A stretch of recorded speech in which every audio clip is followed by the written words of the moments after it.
ప్రతిపక్షంలో ఉన్నప్పుడేమో పోలీసుల గురించి కన్నీరు పెట్టి, అధికారంలోకి రాగానే పోలీసులతోని పోలీసుల కుటుంబ సభ్యులతో కన్నీరు పెట్టించిండు.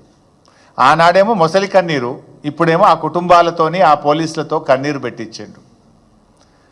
ఆనాడేమో డ్రాయర్ కోసుకపోయిన బాధలు నాకు తెలుసు అన్నాడు.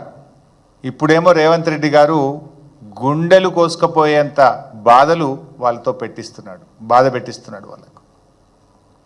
అప్పుడు తనది కూడా పోలీస్ కుటుంబమే అన్నాడు. ఇప్పుడేమో పోలీస్ కుటుంబాలను రాచి రంపాన పెడుతున్నాడు. ఏమడిగినరా పోలీసులు? వీ వాంట్ జస్టిస్ అన్నారు, వీ వాంట్ ఏక్ పోలీసింగ్ అన్నారు. అది వాళ్ళ డిమాండ్ కాదు. ప్రతిపక్షంలో ఉన్నప్పుడు నువ్వు ఇచ్చిన మాట, నీ మాట నిలబెట్టుకో రేవంత్ రెడ్డి. నువ్వు ఆ రోజు ఏ మాట ఇచ్చినవో అది నిలబెట్టుకో అని అడిగిన పాపానికి డిస్మిస్లు, సస్పెన్షన్లు, ఛార్జ్ మెమోలు ఇచ్చినావు. 39 మంది ఉద్యోగాలు కూడా వీకినావు. పోలీసుల చేత పోలీసుల కుటుంబ సభ్యుల్ని అరెస్ట్ చేయించిన ఘనత ఇది రేవంత్ రెడ్డిది. ఇది కాదా డబుల్ స్టాండర్డ్? నిజంగా నువ్వు పోలీస్ కుటుంబం నుంచి వచ్చిన వాడివైతే, చీమునెత్తురుంటే, మాట మీద ఉండేవాడివైతే ఏక్ పోలీసింగ్ చేయాలన్నా వద్దా?